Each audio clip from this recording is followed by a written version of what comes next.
अस्सलाम वालेकुम साहब, कैसे हैं आप?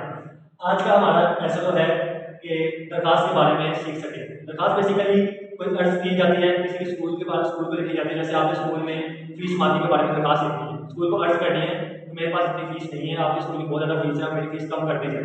या आपने छुट्टी लेनी है तो आप उसके बारे में दरखास्त लिख सकते हैं। अगर आप बीमार हैं, आपको घर में जरूरी काम हो गए, आप पढ़ गया है तो आप दरखास्त लिख सकते हैं। तो बेसिकली आज जो दरखास्त है, हम दरखास्त के बारे में सीखेंगे कि दरखास्त का कैसे पैटर्न होना चाहिए। अगर आपने स्कूल में या किसी अदारे को दरखास्त लिखनी है अपने काम करवाने के लिए, तो दरखास्त कैसे लिख सकते हैं। तो सबसे पहले तो इसके पैटर्न के ऊपर फोकस करना है कि हमने दरखास्त लिखनी कैसे। जैसे कि यहाँ पे हम दरखास्त लिखने लगे हैं पोस्ट मास्टर के नाम डाकिए की शिकायत करनी है कि हमारे जो मोहल्ले का जो हमारे इलाके का डाकिया है वो डाक जो है वो वक्त पे नहीं पहुँचाता, तो उसके बारे में लिखनी है।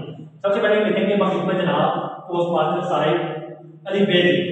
ये बात हमें देखनी है। अगर हम यहाँ पे ये लिख रहे हैं हम दरखास्त डाकिए डाक के नाम पोस्ट मास्टर के नाम, यहाँ पे अगर हमने दरखास्त लिखनी होती प्रिंसिपल के नाम स्कूल के नाम, तो लिखते यहाँ पे मकबूल जनाब प्रिंसिपल अली बेजी।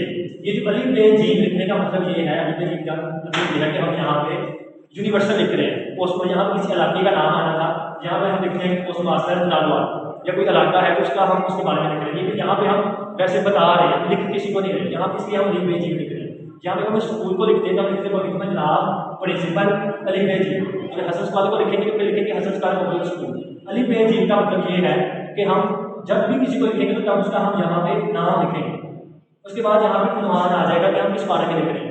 जैसे कि हम ये दरखास्त लिख रहे हैं, दरखास्त कराएं डाक के नाके से निजाम की शिकायत, कि जो हमारे मोहल्ले का इलाके का डाकिया है वो वक्त पर हमारी जो दरखास्त है डाक है उसको नहीं पहुँचाता, तो उसके बारे में हम ये दरखास्त लिखेंगे।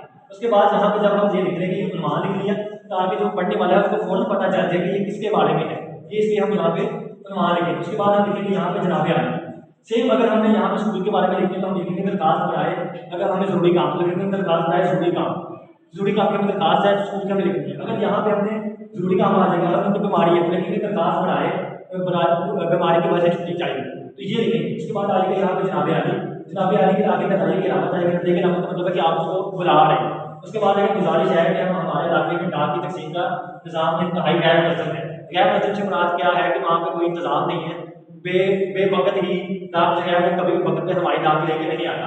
लोग अपने प्यार के खतूत हासिल करने के लिए परेशान रहते हैं। बाद मनी आर्डर से जिसमें आपके पैसे आते हैं, मनी आर्डर बाहर से किसी ने किताबों के लिए अपने पेरेंट्स को या वालिदैन को कहा कि मुझे किताबें चाहिए, तो उसने किताबों के लिए जो है पैसे मंगवाए, मनी आर्डर उसको कहते हैं, इसमें पैसे आते हैं आपके कि हसूल के लिए हेड ऑफिस से रब्ता करना पड़ता है।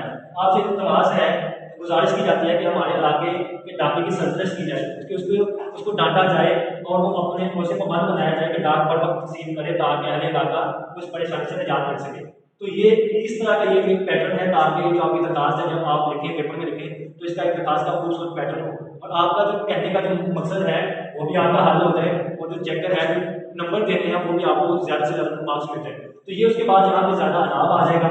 उसके बाद यहाँ पर सलाम आएगा। अगर हम यहाँ पे लिखते हैं स्कूल के बारे में, अगर स्कूल को लिखते हैं जैसे कि हमने फीस माफी की दरखास्त है, छुट्टी के लिए या बीमारी की वजह से दरखास्त, लेकिन फिर हम यहाँ पे लिखते हैं अल, लेकिन हम दरखास्त लिखते हैं डाकिए के लिए तो हम लिखेंगे मसलाम और ये वहाँ पे लिखेंगे आपका मुखलिस। लेकिन अगर हम स्कूल में लिखते हैं प्रिंसिपल के नाम तो फिर हम यहाँ पे लिखते हैं आपका शिगिर्द, लेकिन हम डाकिए के नाम लिख रहे हैं। उसके बाद लाभ आ जाएगा। उसके बाद इसी लाइन पे बिल्कुल नीचे मोड़ का तरीका आ जाएगी कि आपने किस डेट को जो है वो लिखा था, ये दरखास्त किस डेट को लिखी थी, तो ये इसके बाद आ जाएगी। तो ये थी आगे दरखास्त हमारा ऐसा था कि हम दरखास्त को सीख सकें और अगर हमें कभी जरूरत पड़े स्कूल में या किसी इदारे को लिखने की तो हम दरखास्त लिख सकें। तो ये जो दरखास्त लिखी है आपने अपनी कापी के ऊपर लिख के लेके आनी है, कल आपका वहाँ से चेक हो।